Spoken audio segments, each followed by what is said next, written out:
Haleluya kanisa. Amen. Kuyafahamu mapenzi ya Mungu ni kitu cha maana sana katika utumishi. Na watoto wa neno la neema hili tulielewe. Fahamu mapenzi ya Mungu katika kumtumikia. Mungu hajakuweka kwa bahati mbaya katikati ya neno la neema. Ndio maana amekuleta. Una kazi ya kufanya.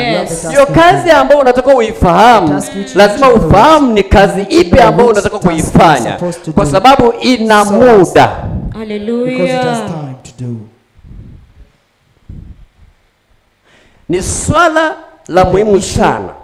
Na sisi kama watumishi, kuna kitu ambacho tunatakiwa tukifahamu. Lazima ufahamu utumishi wa mwenzio amebeba nini. Hallelujah. Maana hiki kitu kinatuvuruga ndani ya kanisa na kuleta fujo kubwa. Kwa sababu hakuna mtu yuko tayari kuheshimu utumishi wa mwenzake.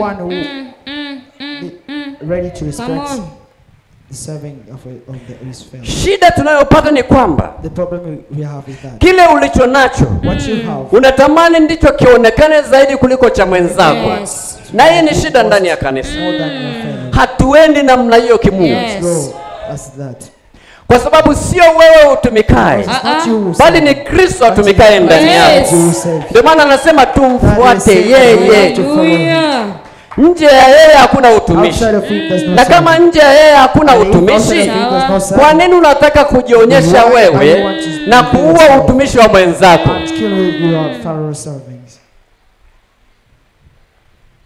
Kuna watu wanaoneana wivu kwenye utumishi. Mimi nashangaza. Yaani sielewi.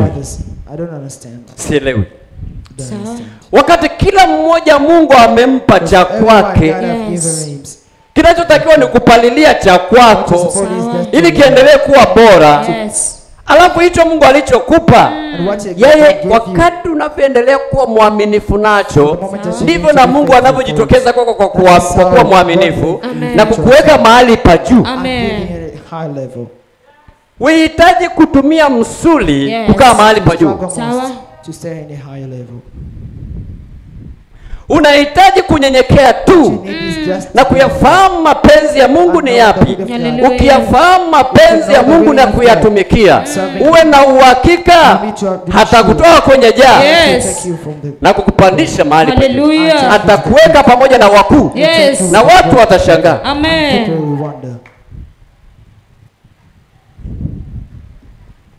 Huyu amepandaje? Sio kwamba amepandaje, ameajua mapenzi ya baba yake. Hallelujah. How did he got the peak? He knew the love. Mungu amekuita ufanye nini? What did God call you for? Ukiona If you see mko katikati mnamtumikia Mungu, you are serving, na ukaona mwenzako then see your huyu katika nafasi hii anaweza, mimi siwezi, mwachie huyo huyo. Yes. Na cha ajabu ni kwamba utaona kuna mafuta anayokuwa nayo ya tofauti. There is anointing that is different and anointing that you have. Akisimama akafundisha, unaona mwitikio tofauti. Wewe utasimama utafundisha, kuna kitu hakitaonekana kwako, lakini kwake kitaonekana. Ukishaona design ya namna hiyo, unahitaji kugombana na Mungu. Wewe rudi nyuma, mwachie mwenye nafasi yake. Wewe na wewe tulia. Kuna cha kwako mahali ambacho kitakuinua. Hallelujah. Wow. Amen. Yes. Glory to God. Amen. Wadau ni madola. Hallelujah. Jamani, $50. Yes. This is $50. Hallelujah. Doctor, asante sana. Hii unachochea upako. Amen.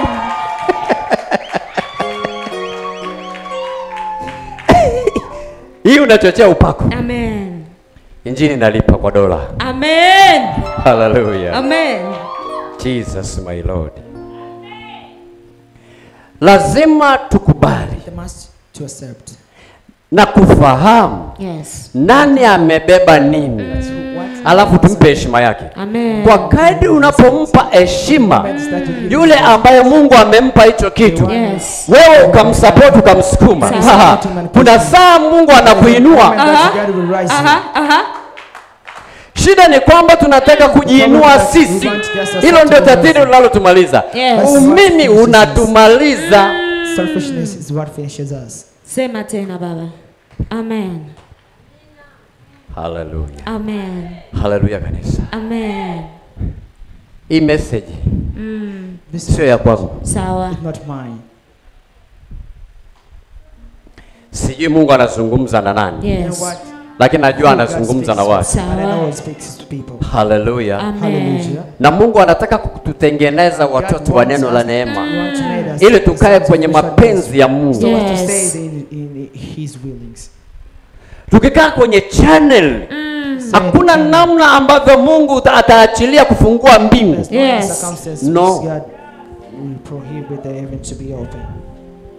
Kila mmoja akajua mapenzi ya Mungu kwenye nafasi yake, Hallelujah. hutaona tukigombana. You don't Yes. see Kila mmoja ataheshimu cha mwenzake. everyone will Yes. respect the task. Sikia neno la Bwana. Amen. Listen the word of God.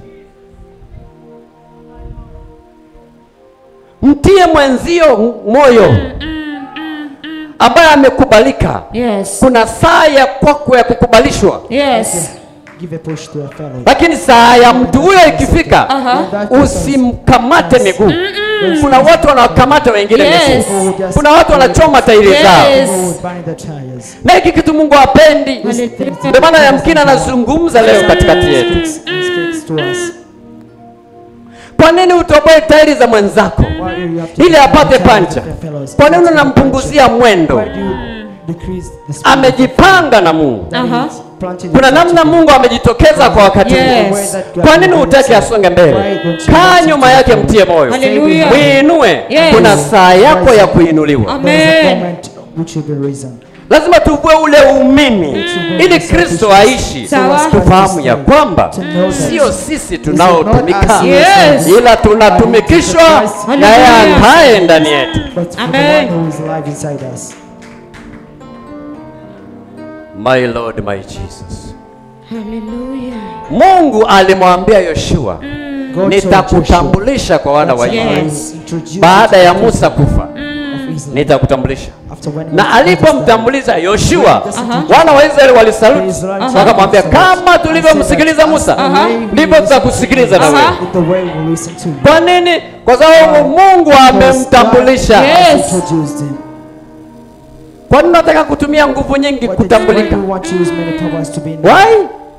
Kwa nini? Utajiumiza nafsi, You Sawa. just utajiumiza moyo, you Sawa. just kwa hurt sababu your heart utajisikia vibaya. because you Ndio. feel bad. Kuna watu wanajisikia vibaya, wengine wanapofanikiwa When kihuduma others are succeeded in the ministry. wasingetamani waendelee hao wengine, wanataka waonekane wao. Na kuna watu wamewaumiza watu, na kwa sababu kuna watu wanawakanyaga watu, lazima akae pale juu. Want to stay above. Subiri saa ya kuinuliwa kwako. Hallelujah. Biblia inasema Mungu anaenda na muda, Yes. What goes with time. anaenda na wakati. With the Yes. season. Biblia inasema na ulipotimia utimilifu wa wakati, Just Aha. completed Mungu the alimtuma mwanaye. Hallelujah. Ulipotimia utimilifu wa wakati, Yes. Mungu alimtuma mwanaye, Yes. lakini alikuwa ameshaahidiwa kwamba atazaliwa. But he promised that Hapa his son- katikati zilipita vurugu nyingi sana Yes. zikumsumbua Mungu. Saa ilipofika, But when the Yesu prophet alizaliwa. arrived, Hallelujah. Jesus was born. Usitake jambo lako lizalishe wewe kwa saa hiyo, Aha. lisubirie muda wake. Yes. For its time. Kwa nini nataka kutengeneza premature? Why do you want to make a premature? Acha mimba ikomae, Let Yes. the pregnancy grow. acha mtoto akomae tumboni, Let the Amen. child grow. azaliwe akiwa mtu mzuri. Grow as Amen. it complete. Usiende kumpeleka kwenye wakaga wapi, kwenye wapi, Incubator. incubator. Don't take him to the incubators. Fahamu mapenzi ya Mungu The willing of God. What is katika nafasi ambayo in Mungu the amekuita. position which God called. Hallelujah. Mapenzi ya Mungu. What is Amen. the love, willings of God. Kiendelea kuendelea kusitatoka. Twende na matatu. the sad thing. Kumtumikia Mungu Serving God ni kuyatenda mapenzi yake. is doing His willings. Kuna swala la kuyafahamu mapenzi ya The Mungu issue of knowing na swala la kuyatenda ni vitu viwili the tofauti. issue of doing them with the very are different things. Unaweza ukayafahamu You can know mapenzi the ya Mungu willings of God, lakini usiyatende. but not doing them. Utayari That's haupo. readiness. There's no readiness of you. So, Ukisoma kitabu kile cha Mathayo sura ya 7 read the book of Matthew, chapter 7, mstari ule wa 21. verse 21.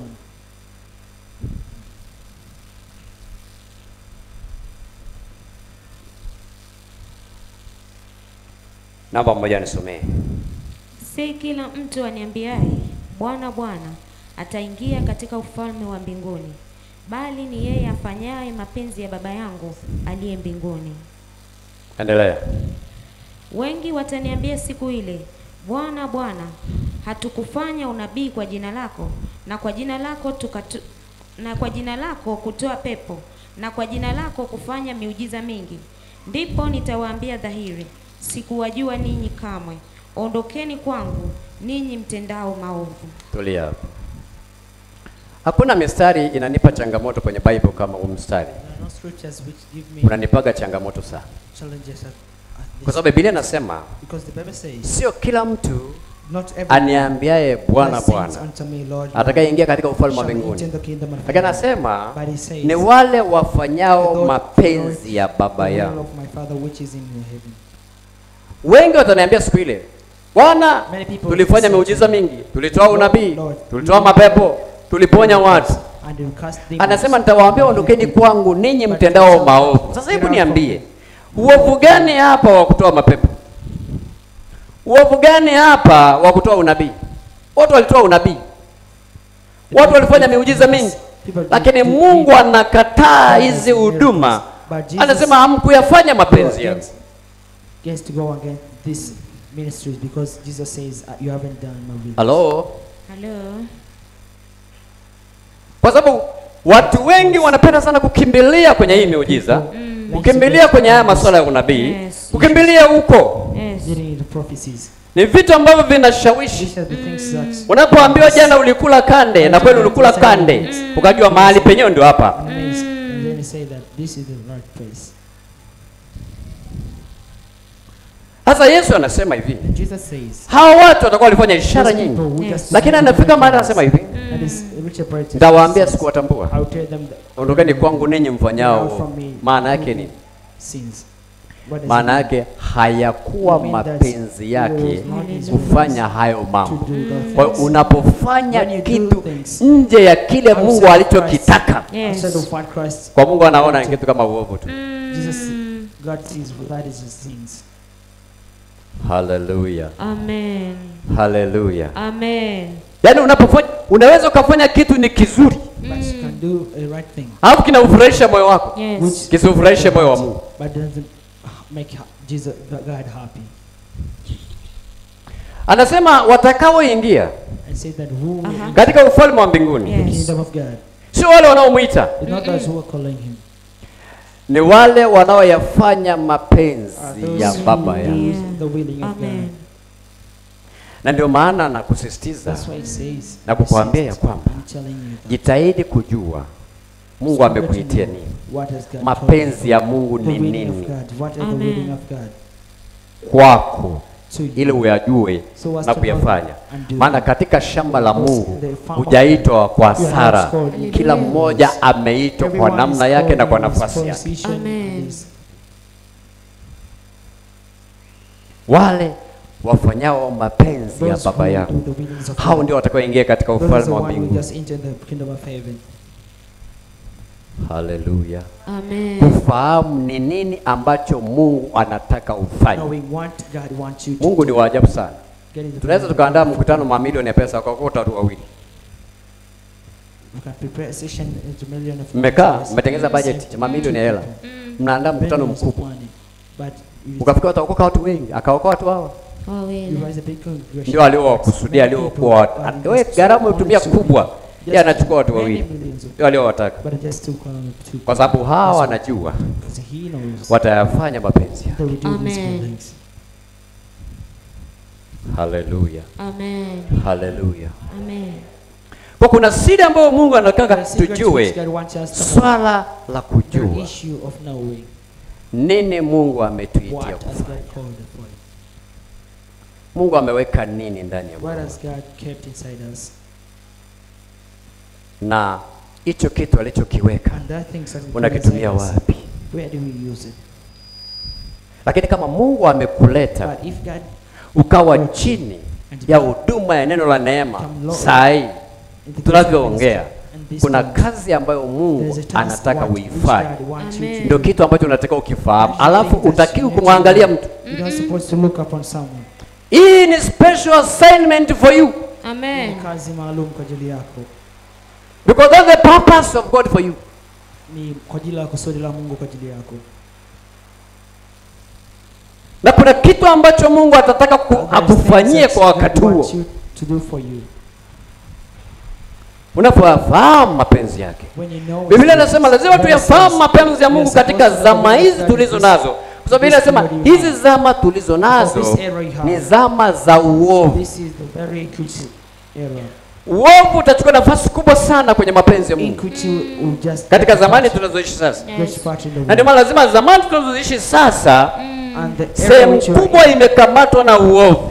Kwa lazima sisi tutafute sana kujua mapenzi ya Mungu ni nini katikati ya mazingira ya uovu. Hallelujah.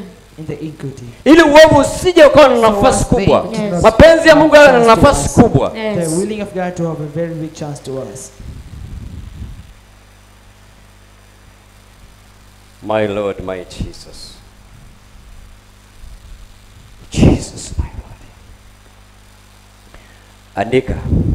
Right. Kumtumikia Mungu ni wito. Serving God is the call. Kumtumikia Mungu ni wito. Serving God is a call. Kumtumikia Mungu ni wito. Serving God is a call. Tumeitwa na Mungu. We are called by God. Ndani ya kuitwa, inside of calling, wito ndani yake kuna kitu kinachoitwa kusudi.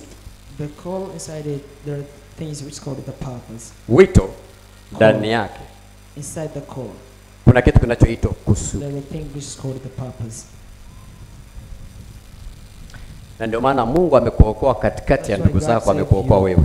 Amen. Ana makusudi na wewe katikati ya ndugu zako. Amen. Ana makusudi na wewe ndani ya ufalme wake. Amen. Inside his kingdom.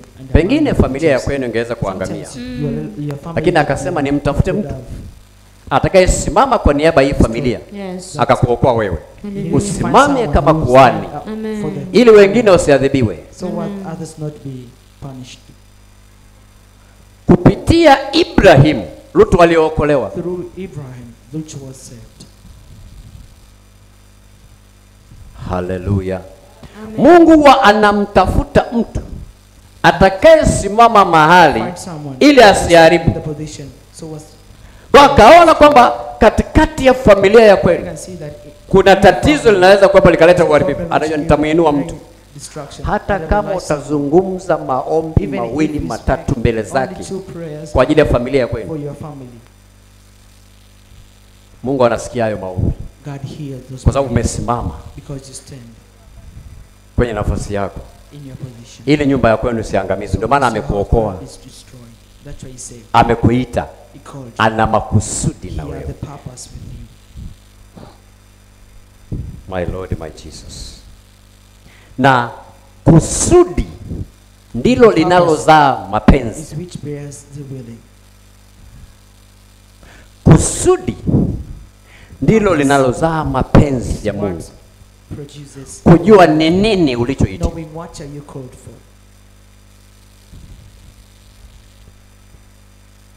My Lord, my Jesus. Naomba tuangalie kitabu cha Waefeso. Tujifunze kitu hapa. Sura ile ya 4. Ephesians chapter 4. Anza ile 11 na 12. Start verse 11 to 12. Waefeso 4:11 mpaka 12. Biblia inasema, naye alitoa wengine kuwa mitume, na wengine manabii, na wengine kuwa wainjilisti, na wengine kuwa wachungaji na walimu. 12. Kwa kusudi la kuwakamilisha watakatifu, hata kazi ya huduma itendeke, hata mwili wa Kristo ujengwe. Nilitaka uone lile neno kusudi. I want you to see the word purpose. Na watumishi wanaonisikia mahali popote wanisikie na kunielewa. Anasema hivi, katikati ya hizi huduma Biblia inasema kwa kusudi for the purpose la kuwakamilisha watakatifu, of perfecting the saints, hata kazi ya huduma itendeke, for na mwili wa Kristo ujengwe, for the edifying of the body of Christ. Usikilize vizuri. Listen. Umeitwa kuwa mtume. You are called to be a prophet. Umeitwa kuwa nabii. You are called to be umeitwa kuwa mwinjilisti. You are called to be a saint and an evangelist. Umeitwa kuwa mwalimu. You are called to be a teacher. Sababu the reason ya hiyo nafasi of that position ni ili kuwakamilisha watakatifu. That to be perfecting of the saints. Kwa hiyo so, mapenzi ya Mungu yako kwenye kuwakamilisha watakatifu. Kusudi la kuitwa kwako ni ili wakamilishe watakatifu. Unapowakamilisha, mahali walipopungua umeyafanya mapenzi ya Mungu. Sasa nisikilize, lazima ufahamu ya kwamba hao watakatifu wamepungukiwa na kitu gani.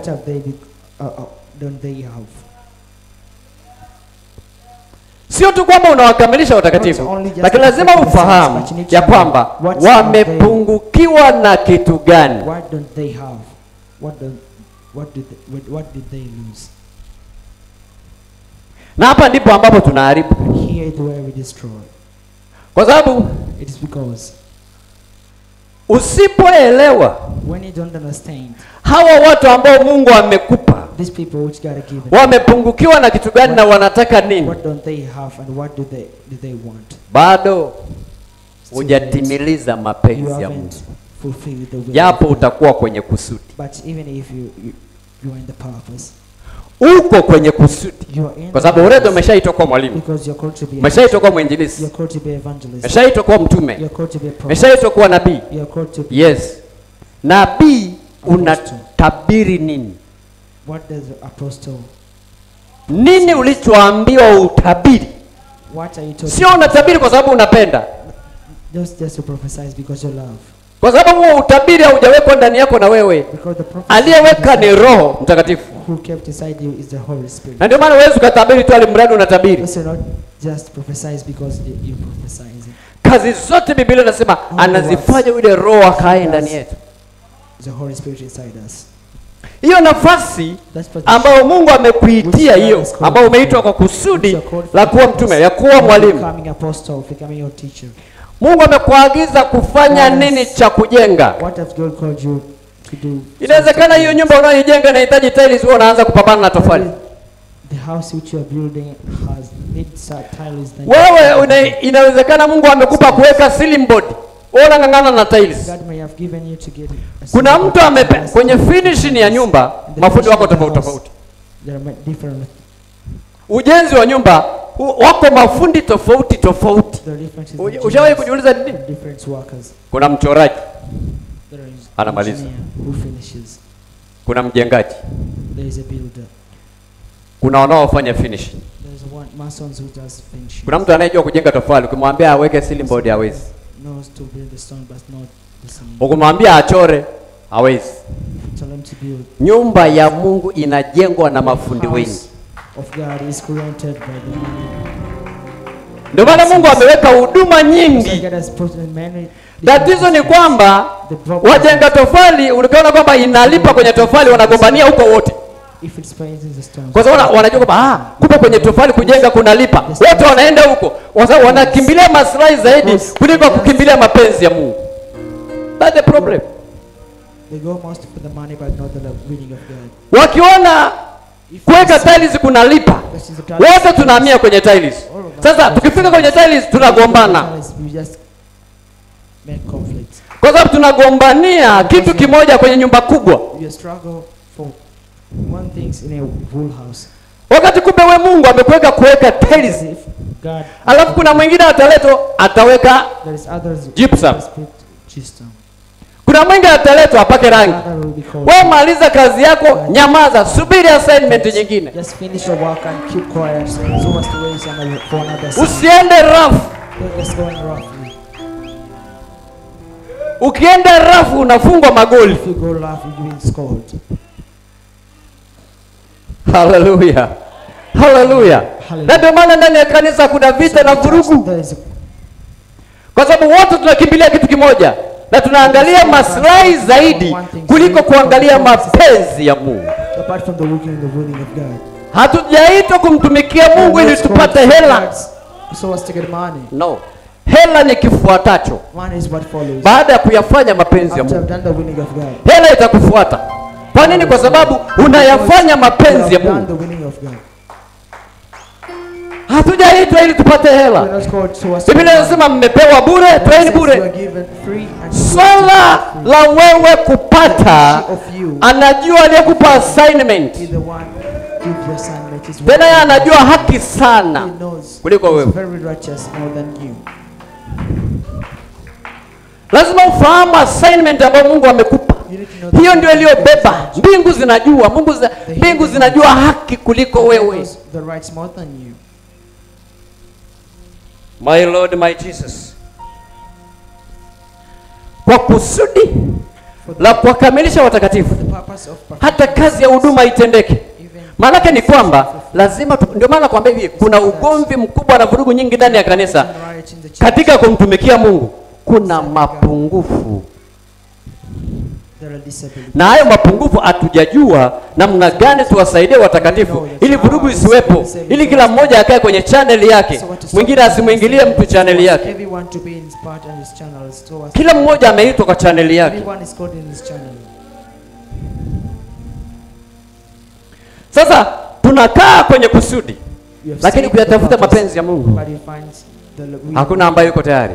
Ndio maana Mungu akasema hivi, wangalikaa barazani pangu, ningaliwasikizisha maneno yangu. Mtumishi yoyote asiyekaa katika baraza la Mungu aweze kuwasaidia anaowasaidia. Kwa sababu unatakiwa uwe na muda mrefu wa kukaa na aliyekuita kuliko huduma. Na kueleza ukweli. Kwa sababu kama tutachukua muda mrefu kwenye huduma bila kuwa na mahusiano na yule aliyetukabidhi huduma, tutakuwa tumeharibu. Hatutafahamu mapenzi ya Mungu hata siku moja. Na ikafika mahali tukaangalia maslahi zaidi, akili zetu zitapiga upofu. Tutaongea ya kwetu, tutasema ya kwetu kwa maslahi ya kwetu, lakini mpango wa Mungu unakuwa haupo.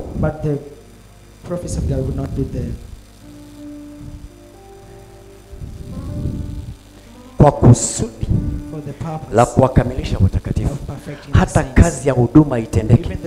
Wamepungua wapi hao watakatifu? Mungu anakuambia wamepungua wapi.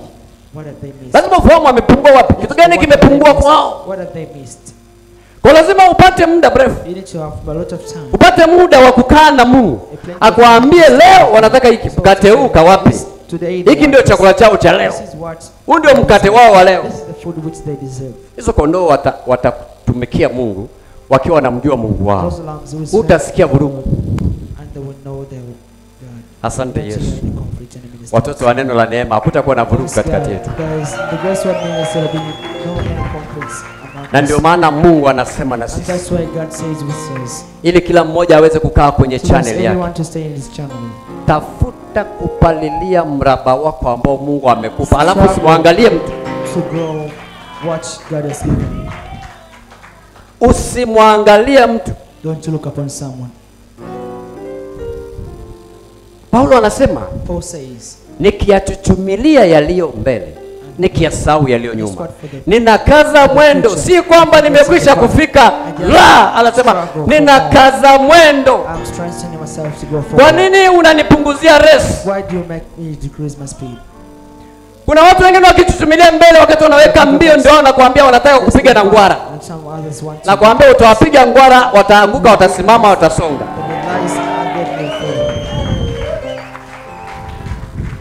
Wewe nipige ngwara, lakini nitasimama na tembea. Nitanyanyuka tena. Nitasonga. Maana mimi naangalia mbele. Mimi siangalie nyuma. Naangalia mbele. Paulo anasema nifike kwenye mede ya thawabu ya mwito mkuu. Yule mwanaume nampenda sana akisoma nyaraka zake. Nikisoma nyaraka zake. Alikuwa mwanaume wa ajabu sana. My Jesus. Fahamu mapenzi ya Mungu. Kama Mungu amekuita kwenye neno la neema, amekuwekea kitu ndani, my dear friend, na kuinsist kifanye kwa bidii, maana kina muda na baraka yako iko hapo. Usije ukapoteza baraka yako. Kuna watu Mungu amezungumza nao hapa. Don't ignore. Don't ignore. Umewekwa kwa muda na kwa makusudi maalum na saa maalum. Sasa ukiignore shauri yako. Lakini Mungu haachi kusema. Ndio maana anakujilia tena. Anakujilia tena. Anakujilia tena. Ni muhimu sana uwe very sensitive kwenye masuala ya kimungu, haswa madhabahu inapokuwa inasema. Mostly when the altar say. Haswa madhabahu inapokuwa inasema. Mostly when the altar says. Uwe very sensitive. You need to be very sensitive. Kwa sababu saa hiyo kimeletwa kitu cha kwako. Well, that time is na Mungu anazungumza na wewe. Sasa watu huwa hawaelewi. Sometimes you don't understand. Unapishana na baraka zako. Mungu awabariki sana. Na Mungu awainue sana. And may God bless you. Watu wamepishana na baraka zao kwa sababu ya wao. Shida ni wao. Because of that selfishness. They don't like to die. Otaki. Kwa hata Mungu akizungumza, sio rahisi kuchukua hatua. Lakini saa hiyo ameleta uyafahamu mapenzi yake, amesema saa hiyo.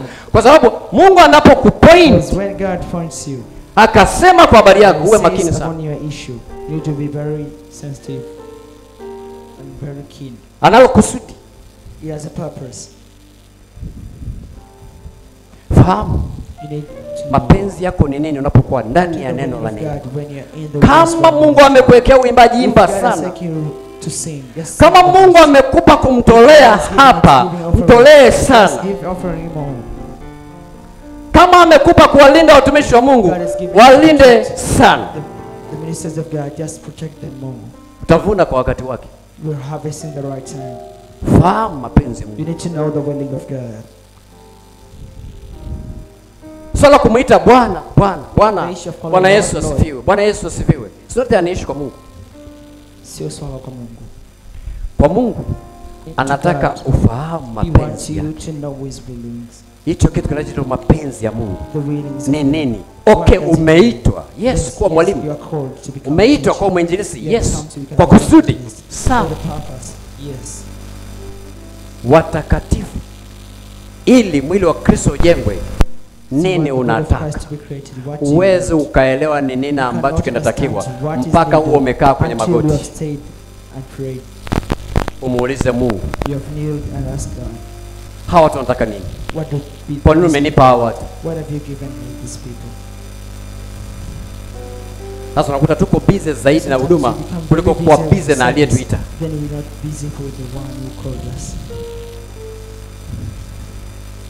Lazima tupate muda wa kukaa na Yesu. Anasema mtu akitaka kunitumikia na anifuate, alipo yeye anataka na mtumishi wake awepo. Na swala la kumtumikia ni kujikana. Changamoto unazokutana nazo wewe mimi ufe. Alafu ashughulike na wewe. Atashughulika na wewe, atashughulika na mambo yako, atashughulika na kila kitu kwa sababu umeamua kumfuata. So, challenge is not an issue to God. So jambo la matatizo sio. Don't worry about that. Why are you worried? Kwa nini unaogopa? Hallelujah. Hallelujah. Jesus my Lord. Fungua kitabu cha Yohana wa kwanza sura ya 3 mstari wa 8. First John chapter 3 verse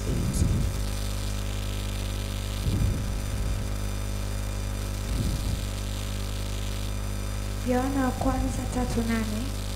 Biblia inasema atendaye dhambi ni wa Ibilisi, kwa kuwa Ibilisi hutenda dhambi tangu mwanzo.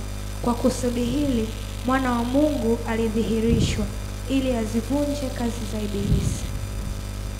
Kwa kusudi hili mwana wa Mungu alidhihirishwa ili aziharibu kazi za Ibilisi. Kwa hiyo kuzaliwa kwa Yesu ilikuwa ni kusudi. Tunaenda sawa? Mapenzi ya Mungu ilikuwa kuziharibu kazi za adui. Hayo ndio alikuwa mapenzi ya Mungu. Ndio maana unaona Yesu amekuja, amezaliwa. Lakini katika safari ya kuyafanya mapenzi ya Mungu alikutana na changamoto nyingi sana za kuzimisha moyo, za kukata tamaa kabisa. Ndio maana unamwona anafika mahali changamoto imekuwa ni kubwa, anasema ikiwezekana Mungu kikombe hiki kiniepuke.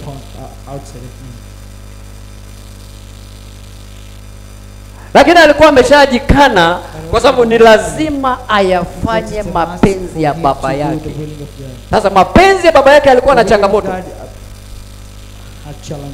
Amefika mahali ameomba. Ameomba. Nafsi imekataa, mwili umekataa. Ikafika mahali hata mahusiano na Roho Mtakatifu kama amekatika. Kwani kwa sababu mwili umekataa, nafsi imegoma. Ilibidi malaika atumwe. Biblia inasema malaika akatumwa ili kumtia moyo, kumtia nguvu. Kwa nini Roho Mtakatifu akumtia nguvu? Akatumwa malaika. Changamoto za utumishi aliyokuwa nayo. Kuyafanya mapenzi ya Mungu kuna changamoto zimekuwa. Lakini kwa kuwa yeye alizishinda, ndio maana na sisi hatutaki kuogopa, kwa sababu yeye alishinda, tayari anatushindia na sisi. Ndio maana ilikuwa lazima Yesu ashinde. Musa alishindwa kuwaingiza Kanaani. Yoshua akawaingiza. Leo hii Yesu ndiye kiongozi mkuu wa kutuingiza kwenye Kanaani yetu ya ulimwengu. Hawa walifanya mwilini, Yesu anafanya rohoni. Kwa sababu yeye alishinda. Sasa alipozaliwa kwa kusudi, kusudi la Yesu lilikuwa na muda. Akafanya kazi miaka hiyo 3.5 wanasema. Kwa muda mfupi akalikamilisha kusudi. Akafanya mapenzi ya Mungu kwa muda huo mfupi, akamaliza kazi. Ndio maana nakwambia kusudi lina muda. Kusudi lina muda. Huna guarantee kwamba utakaa na neema miaka mingapi. Mungu ndiye anayejua. Hata mimi si, lakini Mungu ndiye anayejua. Lakini maadamu bado upo, unapumua, unalo kusudi katika nyumba ya Mungu, ndani ya neno la neema. Litafute. Jesus my Lord.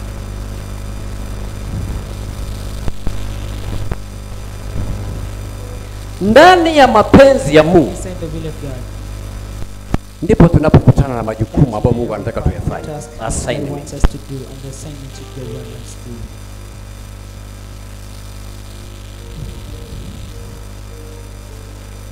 Hallelujah. Natamani hii dozi leo istop hapo kwa leo.